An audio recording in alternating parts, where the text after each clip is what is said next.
It's common knowledge that Ruth and Elder Mother's dislike for each other has been well established. Ruth has found her power and has definitely become a power player on this last episode of Tyler Perry's Ruthless Season 3, episode number 17, titled Just Keep Breathing. Now, I have to be completely honest with you guys. I haven't watched episode 16 yet, so I'm going to assume what has already happened based on this week's episode. So the scene picks up with Ruth coming out of the kitchen, and based on the promo, this is where Ruth told her that she's ruthless and that she was going to show her how ruthless she was, right? And Elder Mother is shocked. She's appalled. She can't believe it. She cannot take in the fact that Ruth just put her hands on her. And neither can I, because in previous seasons, we know that Ruth, she had respect for Elder Mother, like she used to, right? Even though deep down she couldn't stand her, but she never raised a hand to Elder Mother. So they're coming out of the trailer, and Elder Mother is threatening to tell the highest on Ruth. And of course, this caught everyone's attention. Everyone's standing around looking, wondering what has happened, including River, and he's impressed. He likes the fact that Ruth had the balls to do it. And this is where she told River that she needs a gun. He told her that all the guns are locked away and that he cannot get her a gun. She said, well, I'm a bad bee, and I'll just take his. I think that up until now, everyone has underestimated Ruth, even herself. Now that she's gotten the highest and Daikon in her back pocket, she's going to play around with that a little bit. But we all know that she needs to be very, very careful because these men are crazy. And in my opinion, these are events that should have already taken place, but Ruth had to conjure up enough confidence in order to make these kind of moves. So now she's ready to let everybody know how ruthless she really is. So on the promo, I saw that Malcolm trusted Ruth to go and get him some guard clothes so that he can try to leave the compound. And sometimes I wonder and I ask myself, why did Andrew let this fool live? Why? Ruth basically had to convince him that he's going to be able to walk right through the gates without any issues. And Motormouth Malcolm is still frostbitten and he needs help putting his clothes on. And as he's getting dressed, she's telling him to send help once he leaves the compound, to send help. And I was a little thrown off by this because sometimes I think that Ruth wants to stay on the compound, and then other times I know that she wants to leave. I think that she wants to leave, but there's a certain way that she wants to leave, and she'll know that it'll be safe to leave if they're rescued. And in the meantime, while she's there, she's going to try to rob the highest for everything he's got. So even though we know how this is going to play out, it gives us something to theorize about, right? But they better hurry up with that uniform because the highest has returned from the bank. And at the very beginning of this scene, I was a little bit disappointed because I wanted them to show them at the bank. That would have been hilarious, right? They should have showed that scene. But Joan's fair-weather friends, Laura and Aaron, they're elated to see the highest. I thought the poor girl was going to pass out for a minute. They both stared him down and she was, oh my gosh, can I touch you? Then he wanted to touch him, and that's exactly what the highest wanted them to do, especially Aaron.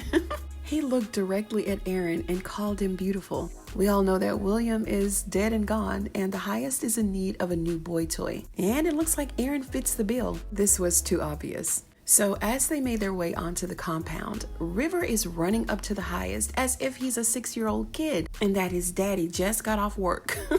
He acted as if the highest had been gone for 2 years. He told him that he missed him and that they'd be lost without him. He wanted to watch old movies with the highest, but the highest said, no, not tonight. And of course, Daikon is jealous all over again. He needs to show Daikon some love, give him some attention. He told River that the highest had just returned, leave him alone, get out of his face, River. But the highest told Daikon to just relax. And in the meantime, Ruth is still up against the trailer trying to help Malcolm put that uniform on, but he can't do it because he's got the gun in his hand.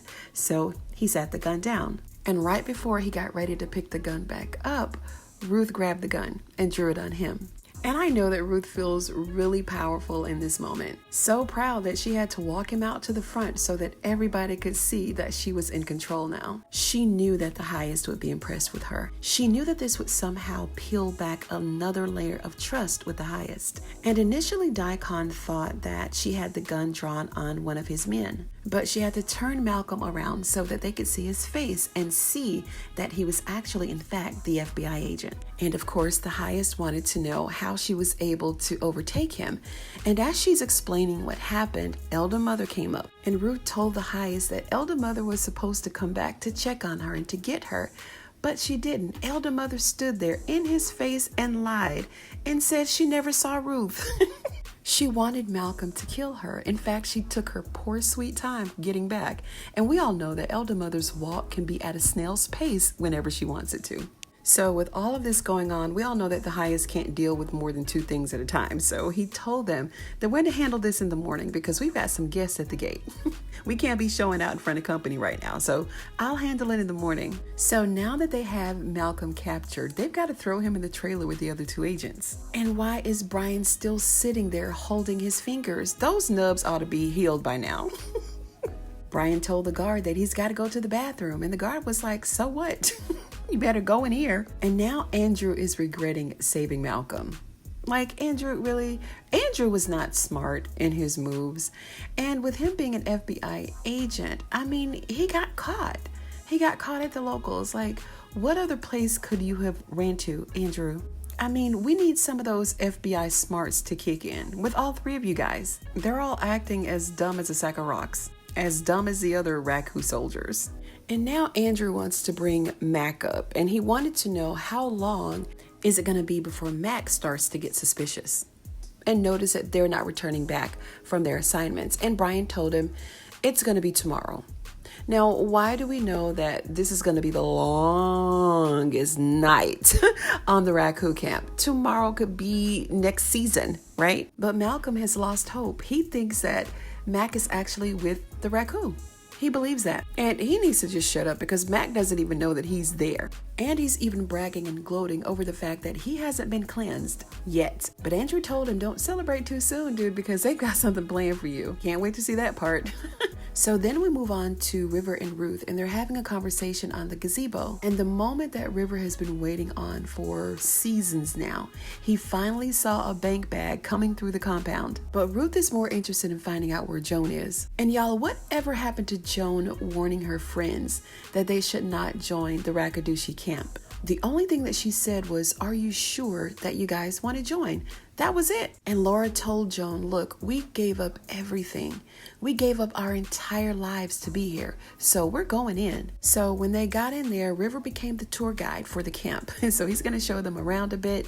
And Ruth agreed to show Laura around. And Joan wanted to join them on their little tour, but Ruth told her no, stay there with the bags. And we all know what this is about. Ruth wants to grill her. She wants to know what the heck's going on, who she is, and why her and her husband are there. And y'all, this next scene actually reminded me of a video that I made. I think it was last year sometime, where the highest and Daikon would, go at each other's throats. I think that Daikon's jealousy is building and building and building to the point where he may not be able to control it. He knows at this point now that the highest is in love with Ruth, and he's taken aback by River. And now that Aaron's on the compound, he's really not going to make any time for Daikon at this point.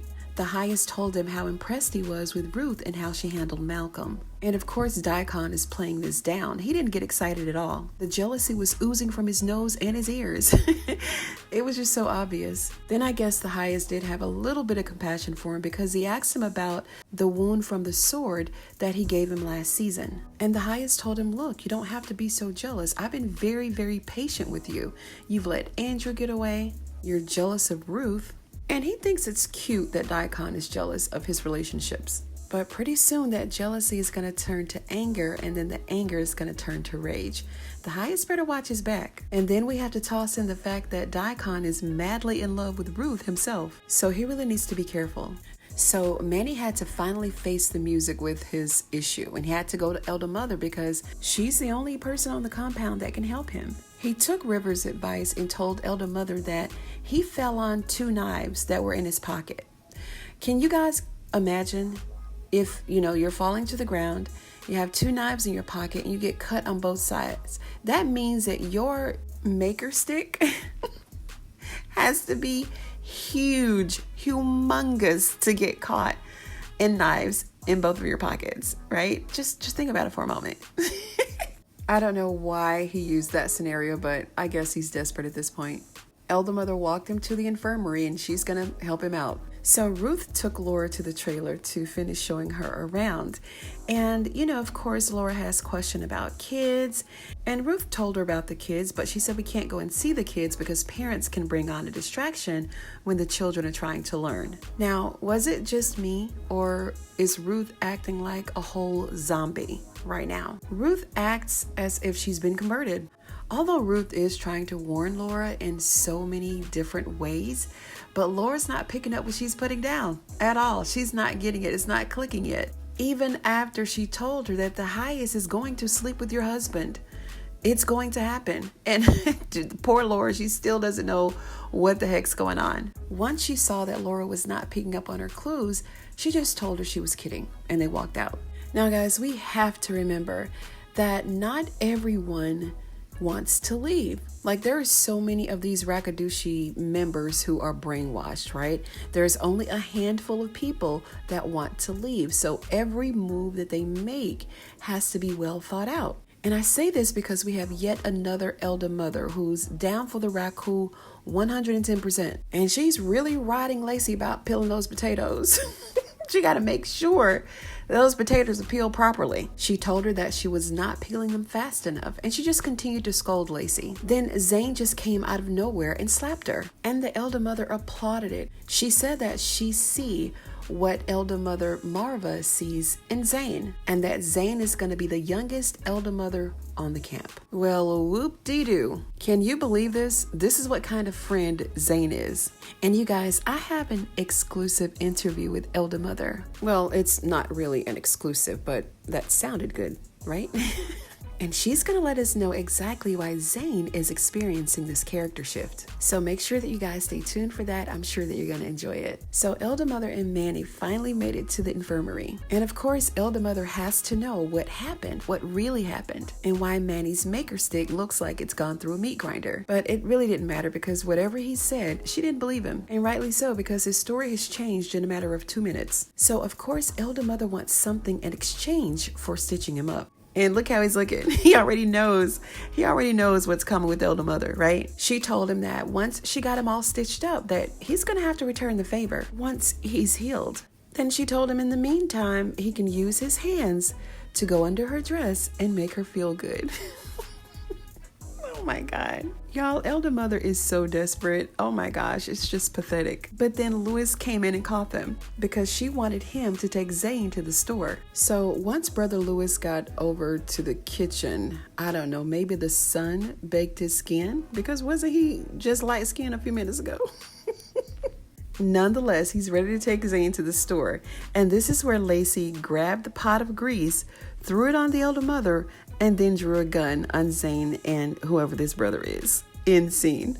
I really enjoyed this video. It was funny, and we finally got to see a couple of character shifts between both Ruth and Zane. So I'm sure that we can expect to see some differences and changes in the upcoming episodes because of this character shift. What about you? Did you enjoy the episode? Leave me your thoughts and your comments down below. And while you're down there, like this video if you like the video. And if you're a fan of Tyler Perry's Ruthless, go ahead and sub to the channel for more videos just like this one. Thanks so much for joining me on today's episode of Ruthless TV, you guys, and I'll see you on the next one.